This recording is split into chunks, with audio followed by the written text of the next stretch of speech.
Hey, good afternoon, everyone. So today I'm going to do by request, how do you can meat? So we're in particular going to be talking about venison. I'm going to show you how I do my venison today, but all meat gets canned the same way. I will be following USDA guidelines. This is the exact same way that I personally have canned this for 25 years. It's still USDA. This is the guidelines. You are going to get people that say, you don't need to do all them steps. You don't need to can it that long. You don't need to do this, that, and the other, but I do it this way. This is how the USDA recommends it. Canning is a science. Cooking is an art. We don't bring art. You can do anything you want in art into canning. Canning is a science, and that's how we do it. So I'm going to do 14 quarts right now. I used an all-American canner. I do have a video showing you about an all-American canner where you can can the, process 14 quart jars at a time. But the first things you need to know is I brine my stew meat first.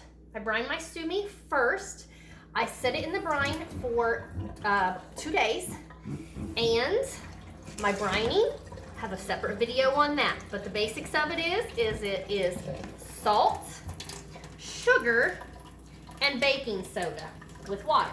Okay, so this stew meat has been in that brine for 48 hours. It does not flavor the brine at all. The brine does not flavor the meat. The brine takes away flavor. Okay, so it turns it into, if you have something that has maybe a little wilder taste or etc. But I just personally like to brine all of my venison. Okay, these are between 1 inch to 1.5 inch cubes. That's what we always do. And just been in the brine for 48 hours. Now we are taking it out, and I will rinse it, basically. Just to make sure all the brine's off. While we're at it, I go ahead and get a pot with clear water in it. I'm going to put this on the stove because the process of this is I take my stew meat, I rinse it, I put it in a fresh kettle, cover it with water, I bring it to a boil. Once it starts boiling, I pour all of that water off the stew meat, then I pack the stew meat into jars, and I cover the jars with fresh water. Okay, so that's what I'm gonna do. I'm just gonna go ahead and wash the meat and get my fresh water on so it can start heating. Okay, we'll be right back. Now that we have got all of the meat rinsed and drained, we are going to cover this. I'm covering this with fresh water. So just gonna cover it with fresh water, put it right on the stove, and bring it up to a boil. Okay, so now we have our venison stew meat over here. It is heating. I have it covered. I'm going to bring it to a boil. In the meantime, in this back pot that you can't see, you can see the steam coming from it. It's a kettle of fresh water. Then I have my canner preheating. Every canner is different. Per your canner's instructions, how much water you need to add. Mine, I need to add 3 quarts of water. Just a little tip, if you add some vinegar in this, it'll keep lime from building up on the outside of your jars and your canner. So I put like 3 quarts of water and a little bit, maybe a 1/4 cup of vinegar in this, okay? So I have 3 burners on here going. When my stew meat gets to boiling, I will drain it, start packing it in my mason jars, cover it with my fresh water, put it in my canner, okay? So we are going to continue heating the stew meat until it comes to a boil. Okay, so I have just brought this up to a boil, and this is why I like to do this.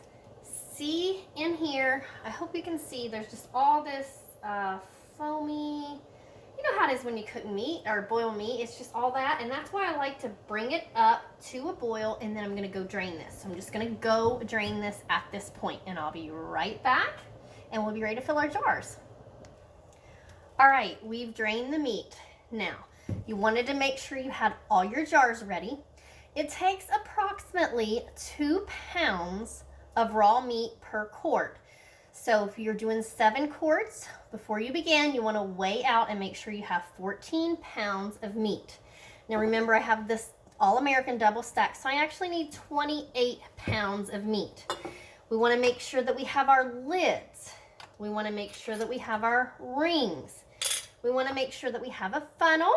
We want to make sure that we have a jar grabber. We want to make sure we have a plastic device to go around the edge of the jar to release the air bubbles before we put the lid and ring on it. So our canner is hot. The water in it is simmering or at a low boil. We also have our fresh water back here that is boiling. So at this time, we are going to take our meat and put into our jar.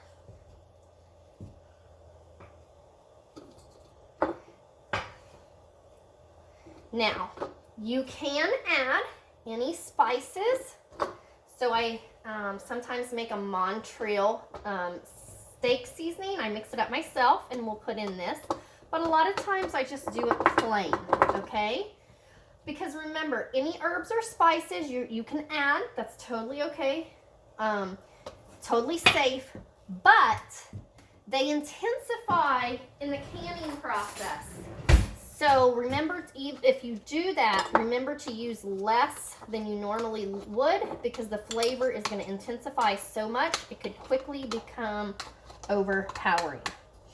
Okay, we want to leave a 1-inch headspace in our jar. At that time, we're going to take our fresh water and pour into the jar.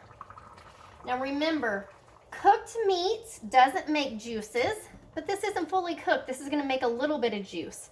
Raw packed meat, if you would raw pack it, you actually wouldn't put any water in it because it creates its own broth. So I like to kind of only fill the water to like right here generally. We're going to wipe off our ring there. You want to go ahead and run that around and release any air bubbles that might be in the jar. Okay, you do not have to add salt. That is a common misconception.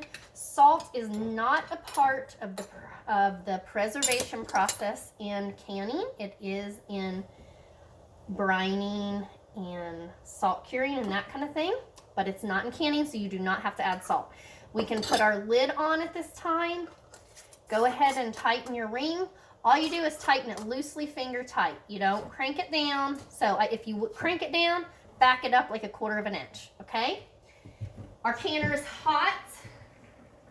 If this is boiling too much, guys, we'll want to let it cool actually a little bit because even though this is kind of hot, because I put boiling liquid in here, we don't want to break our jar by putting it into too hot of a liquid over here. Okay? It's okay now. So we'll just take our jar grabber, put it into our canner, lower it, and just continue to fill the jars just like that. Okay?